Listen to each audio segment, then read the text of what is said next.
Okay, let's dive right in. We're going to explore this really fascinating world where medicine meets your personal genetic code. We're talking about how your DNA can decide whether a drug helps you, hurts you, or does pretty much nothing at all. It's a question we've all probably asked at some point. You take a pill that works like magic for your friend, but for you, it's a completely different story. Well, it turns out this isn't just random luck. It's a puzzle, and the biggest clues are literally written in our DNA. So for just about any medicine out there, the people who take it tend to fall into one of three buckets. You've got the group that gets a major benefit. It works great. Then there's the group that gets hit with major side effects. And for a whole lot of people, the drug just doesn't do much. The million-dollar question for doctors has always been, how can we know who's in which bucket before we write the prescription? And that brings us to the science at the very heart of all this, pharmacogenomics. It's a bit of a mouthful, but it's basically the field dedicated to figuring out exactly how our own unique genes shape our response to medications. All right, so let's really break down this problem. This idea that one single pill can lead to so many different results. For years, doctors have been looking at all the usual suspects, right? Things like how well your kidney and liver are working, what other meds you're on, your age, your gender, other health issues. But now we're realizing there's this other massive piece of the puzzle we were missing, your genomics.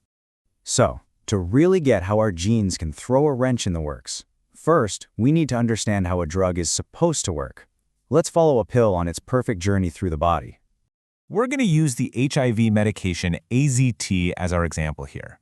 What's so interesting about AZT is that it's what's called a prodrug.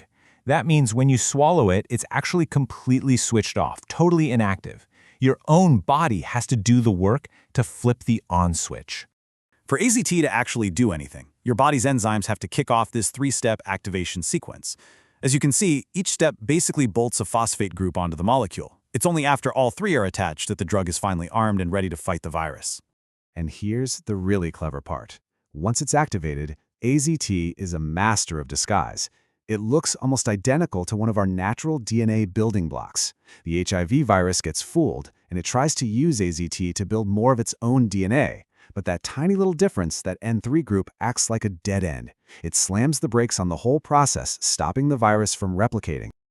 But remember, that was the ideal journey. That's what happens in a perfect world. Now we have to talk about the body's incredibly powerful and highly variable drug processing machinery, what we can think of as your genetic engine. Deep inside your liver, you've got this amazing family of enzymes called cytochrome P450, or just CYP for short. Think of them as the managers of a massive chemical processing plant, and their job is to break down pretty much everything, including most of the drugs we take. And this isn't just one or two enzymes we're talking about. It's a huge family. Humans have over 60 different P450 genes, and the specific version of each gene that you inherited from your parents can have a huge, huge impact. Let's take something super common, acetaminophen. If your CYP enzymes process it normally, it goes down path 1. It blocks the enzyme that causes pain, and you feel better. Simple.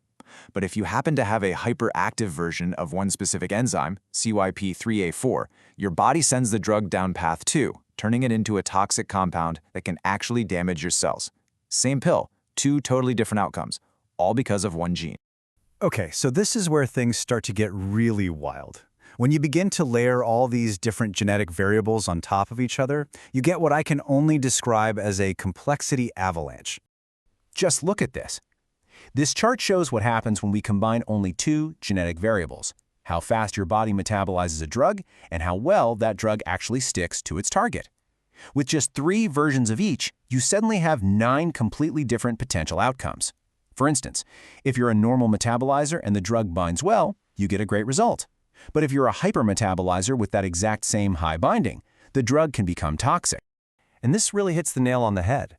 The source material puts it perfectly, saying, this explains exactly why two people with the same illness can take the same pill and get drastically different results. It's not a mystery, it's just their genetics at play.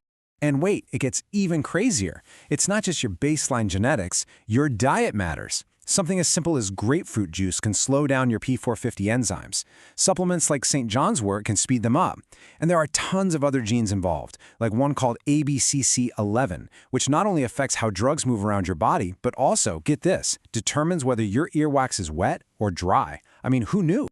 So with all this mind-boggling complexity, where do we go from here? Well, all of this is pushing us into a brand new era of medicine, prescriptions of the future. You know, the old standard of care was pretty simple. Maybe too simple. It was basically dose by weight. The average guy in the US weighs about 180 pounds, so a lot of doses were based on that average. But does that really make any sense? I love this analogy. Take a look at these 3 men. They all weigh exactly 180 pounds. Would you ever expect them to fit into the same size clothes? Of course not. So why on earth would we assume their internal bodies, their genetic engines, are identical and give them all the same dose of a powerful drug? And that is the huge shift we're seeing right now.